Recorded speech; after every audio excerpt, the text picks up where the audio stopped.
Tempo 6.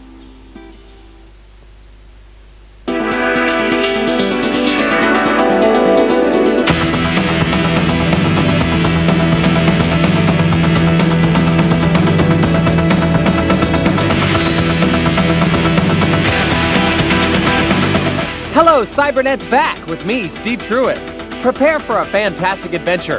Get ready for a fight, swing into action with Dirk, and check out more cool games from E3. Always astounding, it's Cybernet.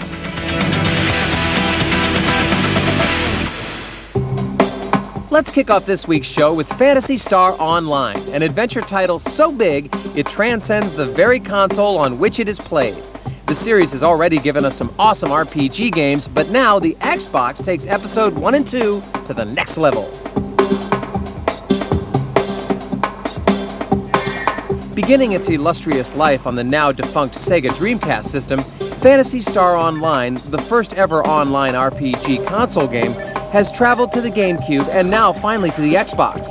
And while Episode 1 and 2 is a port from the Cube, it's important to note that the Xbox version is not an exact replica. Instead, the developers have updated this game to utilize the power and features of the Xbox.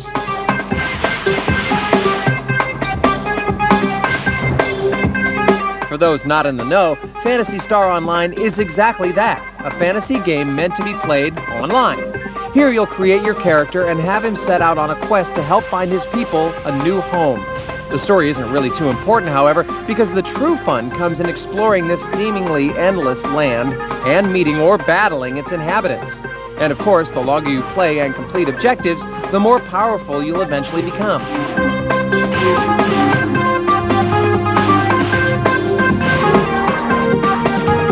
Episode 1 is a repackaged version of the original Dreamcast game, while Episode 2 has all new content. So you'll use your weapons and magic spells to defeat your enemies in this completely immersive title. Using Xbox Live, a requirement for this game, you'll be able to voice chat with other players to set up meeting points with friends and battle together. You'll also be able to download additional content. Phantasy Star Online, Episode 1 and 2 is an excellent foray into the online RPG gaming world, and the Xbox version stands tall as the best to date.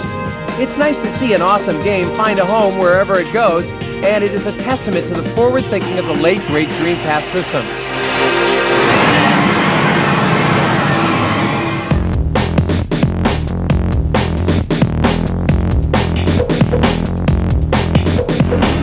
If you want to drive the best cars in Midnight Club 2 for the PlayStation 2, you'll need to have played a lot of the single-player game to unlock them.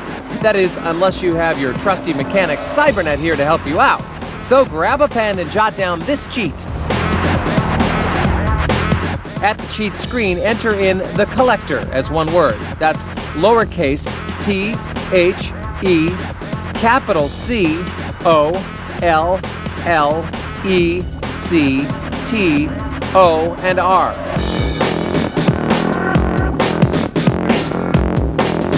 You now have every car in the arcade mode from which to choose. Feel free to joyride in a police car or use our personal favorite, the rocket car, which reaches speeds in excess of 225 miles per hour. Enjoy! Time to check out Cybernet's top 10 favorite PlayStation 2 games. At number 10, when demons invade Tokyo, it's up to the valiant warrior Shinobi to fight his way to victory. If you like big beasts and massive destruction, then War of the Monsters at number 9 will give you a gigantic thrill. At 8, whether you're shape-shifting between demon forms or possessing large statues, there's no lack of excitement in Primal. Few heroes are as brave or as cranky as the sharp-witted star of our number 7 game, X-Men 2: Wolverine's Revenge. At 6, if your real life is getting a bit boring, you can always count on The Sims to liven things up in their virtual world. Still driving us wild on the London streets, it's the cinematic gangster game The Getaway, blasting its way to 5. If you're worried about crime in the world, it's good to know you can always rely on Sam Fisher of Tom Clancy's Splinter Cell at 4. Driving off with our number 3 spot, Grand Theft Auto Vice City is still flying high above the competition. The Cybernet offices are absolutely hooked on the super racing action of Midnight Club 2, crashing in at number 2. But with its film companion packing cinemas everywhere, it's no wonder that Enter the Matrix is our PlayStation 2 number 1.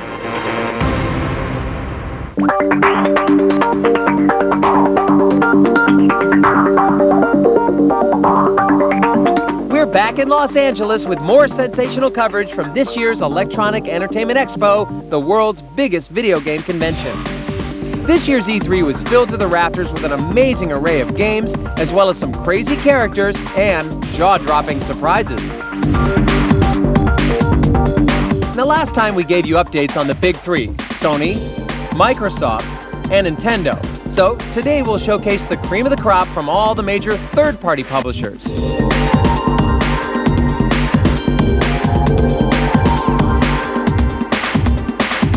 Let's begin with some familiar faces. Sequels were everywhere. It seemed like the entire convention was dominated by game titles with numbers attached to it.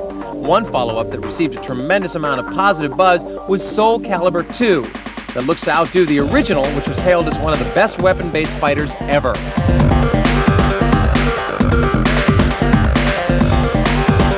For those looking for a good scare, the famous survival horror series Resident Evil will return in an all-new 4th incarnation.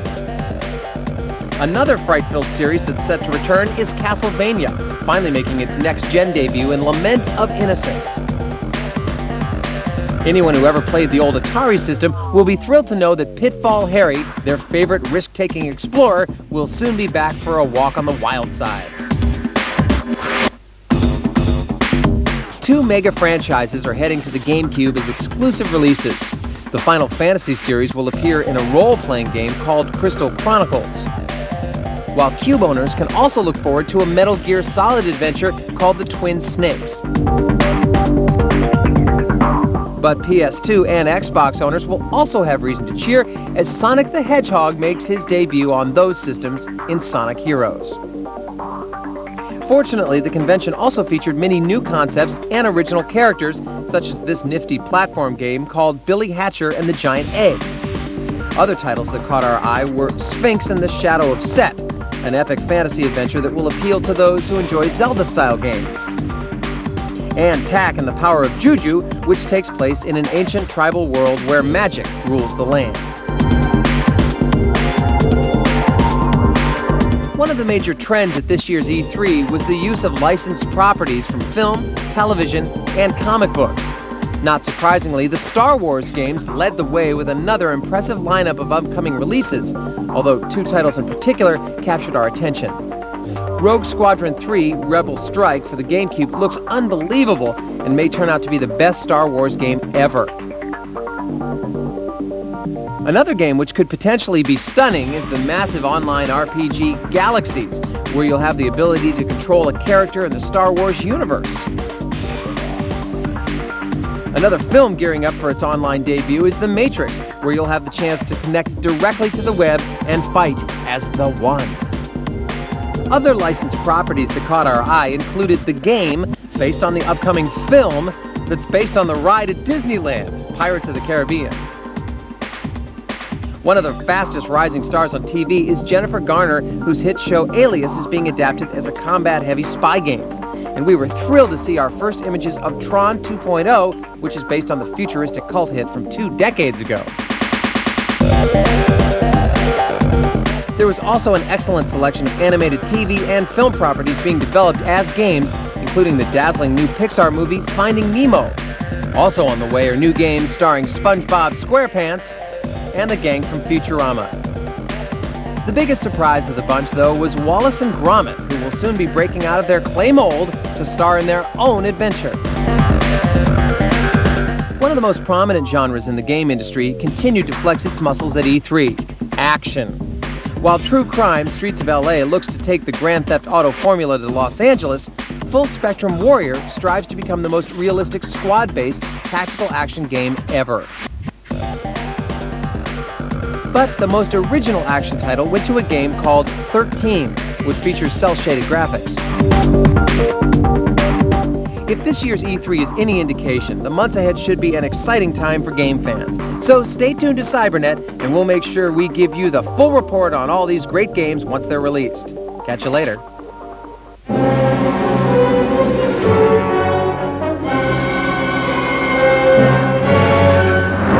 Long before the days of F-16s and stealth jets, there were the P-47 and German Stuka.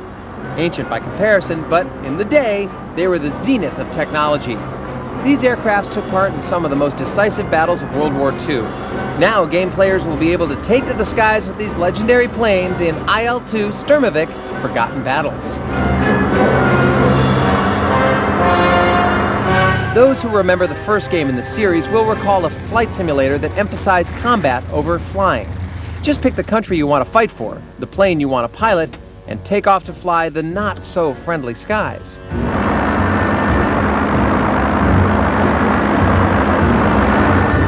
There are plenty of campaigns to keep you busy, and you'll find your accomplishments will greatly influence the kind of enemies you might run up against. If you fail to destroy an enemy ace, there's a chance he'll return to try to take you down later.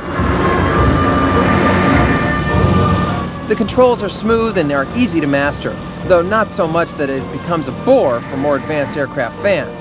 And even if you manage to complete all the campaigns that are offered, there is still a terrific multiplayer game that allows up to 32 players to take part.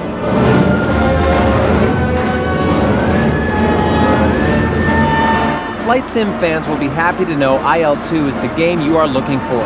With a highly immersive single-player game, a great online game, and almost endless campaigns, it seems as though the sky is the limit. Now, if we could only stay in it.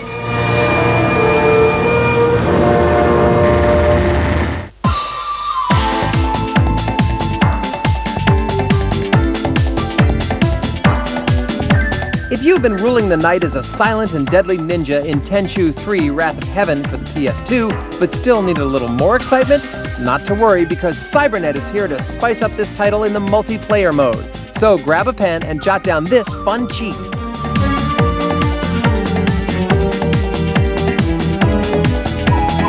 At the title screen, press L1, R2, L2, R1, right, left, the left analog stick in, and the right analog stick in.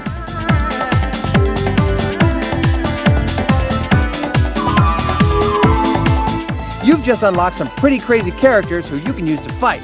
Now, if a ninja isn't your thing, then how about a dog? We hope you enjoy this cheat and have fun. Coming up, become a Navy SEAL, visit a dragon's lair, and experience the Fist of the Lotus.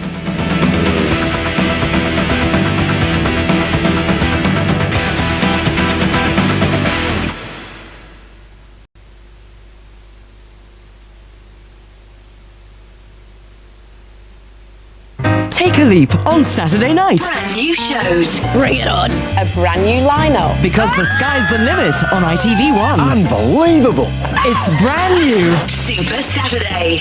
You won't want to miss this one. A Steve Owen special. The Animal Man's back at 6:10 with an all-new show. Do I have a great job or what?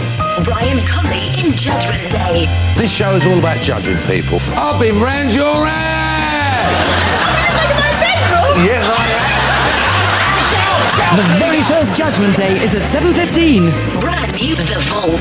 Join me, Melanie Sykes, for a brand new series of The Vault, where you could win 100 grand. I'm not kidding, £100,000. The Vault at 8:15. Drop the Celebrity. 6 celebs, 12,000 feet, and at 9:15. Well, stop! Drag them out! It's startling. It's shocking. Super Saturday. It's terrifying, isn't it? Saturday from 6:10. Only on ITV1. Don't miss it.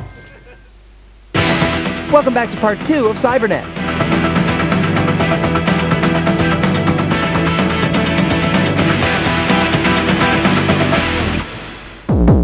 When the mission becomes impossible, there's only one team with the training, hardware, and guts to save the day. They are the Navy SEALs. We begin this half with their legendary exploits coming to the PS2 in Sony's opening salvo in the online console war. Get ready for some military team action. This is SOCOM U.S. Navy SEALs.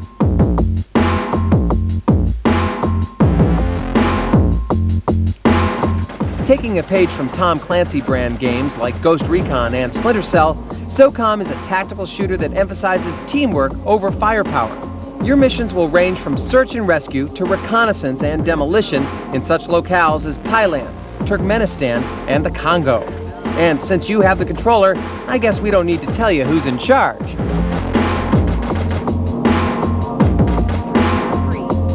As a team leader, you'll use an interface system to bark orders to your other teammates.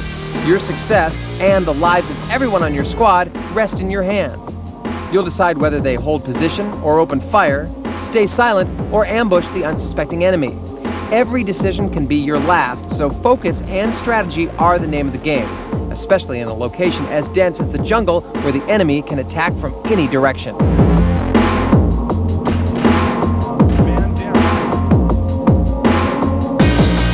But if you find yourself in a tough spot, you can always go online to find some backup.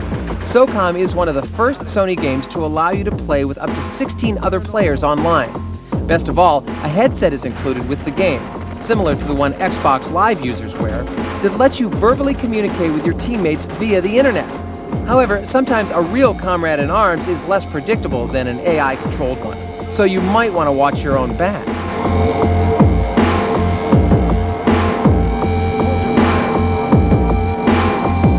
The online game is an absolute thrill, which perfectly duplicates all the strengths of the single-player experience. It's a worthy first example of Sony's online presence, and a bold statement that when it comes to console net gaming, they will not be left behind.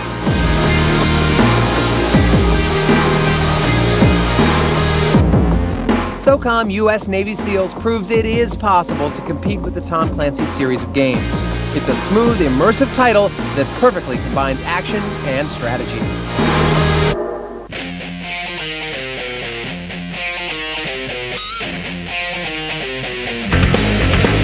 Oh sure, you can turn from woman to beast to suit your needs, but in Primal for the PlayStation 2, there are some creatures that don't care what form you take, they want to defeat you. So grab a pen and jot down this healthy cheat. At the main menu, press and hold all 4 shoulder buttons for 5 seconds to bring up the code entry screen. Then type in Demonize. That's D-E-M-O-N-I-S-E.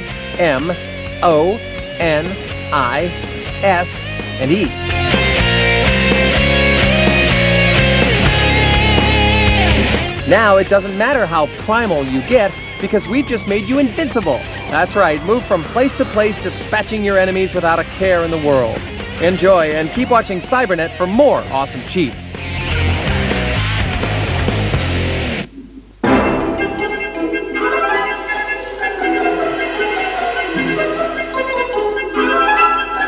Long ago, during the golden age of video games, there was a title unlike any other, one that pushed the boundaries of technology and imagination. And now that daring knight is back to save his princess in Dragon's Lair 3D Return to the Lair for the GameCube and PlayStation 2. As one of only a handful of video games featured at the Smithsonian Institute, this series boasts more than a few accolades. In 1983, Dragon's Lair was the first laser disc coin-operated video game. And now, going into 2003, its 20-year anniversary, it's the first high-definition TV video game ever created and introduced. When we were making the original Dragon's Lair movie, we had hoped so much that perhaps this would open a door to what I call a interactive movie, not just what we would call a game. And they've succeeded. The original Dragon's Lair definitely packed the arcades. Now, Dirk the Daring has received a next-gen makeover, bringing him to a whole new generation of fans. But while the technology may seem futuristic to him, Dirk has held on to many of his roots. Many of the same paintings that we had in the original Dragon's Lair game were all scanned into the computer and mapped all over the walls of the castle and everything. Sadly, this updated sequel lacks the visual innovation and spectacle of the 20-year-old original. The graphics lack any fine detail, and the frame rate appears choppy throughout. And while the first game looked like you were watching an actual cartoon, this title, regrettably, already appears outdated. When you move the instruments on the computer game, you actually do control the movements of the knight on screen. That was unlike the first Dragon's Lair game. Unfortunately, controlling the bumbling knight on his quest to rescue Princess Daphne is quite difficult. Add to that an erratic camera system, and Dirk the Daring quickly turns to Dirk the Dead. It's this aspect that greatly depreciates the fun of this game. I think not only for the people that knew the game 18 years ago, who are probably now anywhere from 25 to 45 years old that love the game, will love this one equally. We don't think so. While we were happy to see everyone's favorite Dragon Slayer back in action, we were also disappointed that this game simply can't live up to its prestigious heritage. Perhaps the developers of Return to the Lair should return to the drawing board and give this knight an adventure he really deserves. We think after playing this game, the voice of Dirk, Dan Molina, said it best.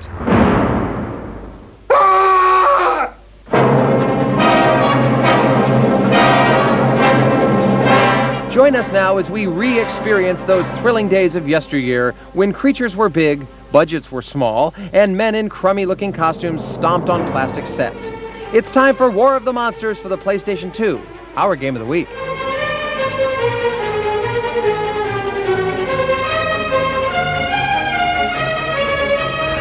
While this idea has been executed in the past with the classic arcade game Rampage, and most recently Godzilla Destroy All Monsters Melee, it was done to mixed results at best.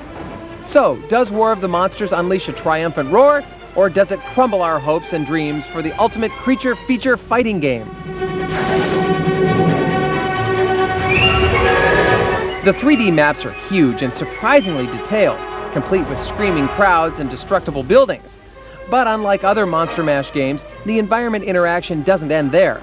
Players will be able to pick up everything from boats to various vehicles and use them as projectile weapons.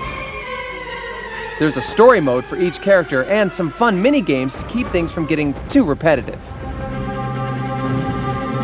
The Versus mode is the highlight of this title. You and a buddy will be able to play against one another for crushing rights to the city.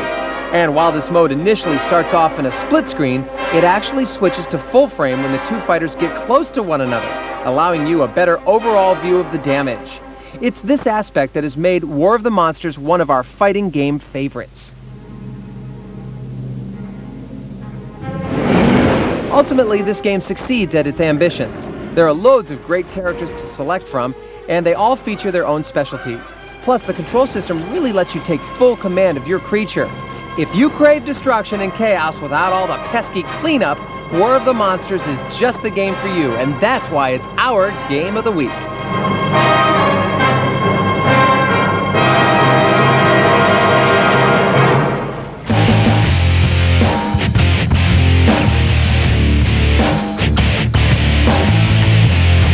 Move over, Liu Kang and Scorpion. There's an all-new kind of Mortal Kombat coming to the Xbox.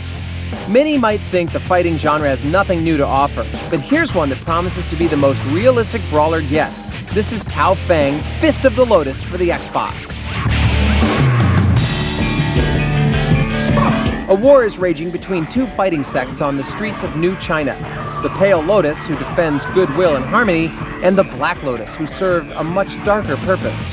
The game centers on a tournament which is destined to end this conflict once and for all, and to the winner goes immortality. You'll be able to choose from 12 different fighters, some human and others, well, not so human. If the game looks a little familiar, it might be because Tao Fang was produced by the same developers as the Mortal Kombat series. However, even pros at that title might be surprised by the challenge this game offers. For one thing, you won't be able to pull off the usual fighting game scapegoats like continuously blocking or using only one move to keep your opponent down.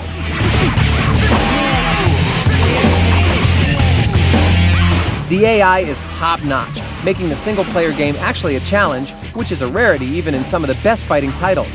Furthermore, your character will actually register body damage, which means if you block too much, one too many hard blows will result in a fracture. While this won't immediately put you out of the fight, it will lower the power of the damaged limb by 50%.